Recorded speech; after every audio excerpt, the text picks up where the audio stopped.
গ্রামের মেঠো পথের পাশে নির্জন স্থানে পড়েছিল মায়ের লাশ। পাশেই অচেতন পড়েছিল ছোট্ট শিশু। স্থানীয়রা শিশুটিকে উদ্ধার করে নিয়ে যায় ময়মনসিংহ মেডিকেল কলেজ হাসপাতালে।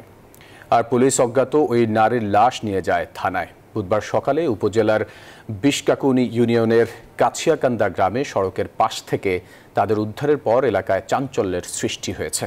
নেত্রকোনা প্রতিনিধি সোহান আহমেদ কাকন ও সৈয়দ নোমানের তথ্যছবিতে ডেস্ক রিপোর্ট। নেত্রকোনার বিশকাকুনি ইউনিয়নের কাছিয়াকান্দি গ্রামের সড়কের পাশে পড়ে আছে অজ্ঞাত এক নারীর রক্তাক্ত মরদেহ।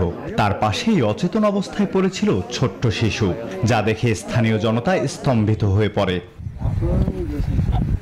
পরে গ্রামের লোকজন থানায় খবর দেন। পুলিশ গিয়ে তাদের উদ্ধার করে উপজেলা স্বাস্থ্য কমপ্লেক্সে পাঠায়। সেখানে অজ্ঞাত নারীকে চিকিৎসক মৃত ঘোষণা করেন। আর আনুমানিক 2 বছর বয়সী শিশুটির শরীরে আঘাত থাকায় ময়মনসিংহ মেডিকেল কলেজ হাসপাতালে পাঠানো হয়। স্থানীয় ইউপি সদস্য সহ আরো 2 জন দেখভাল করছে শিশুটিকে। রাস্তার মাঝখানে ওই বাচ্চাটা আর একটা তার মা এইভাবে একটা মহিলা পড়ে রয়েছে, আর বাচ্চাটা আপনার এই আত্মাটা এরকম ভাবে লড়তেছে।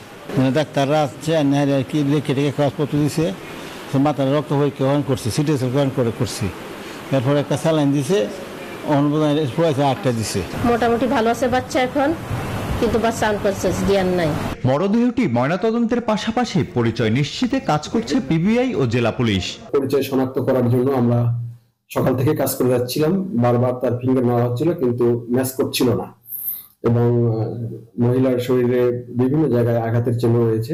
শনাক্ত প্রক্রিয়া অব্যাহত রয়েছে। ইনভেস্টিগেট করছি ঘটনার ক্লু উদ্ঘাটন করার জন্য।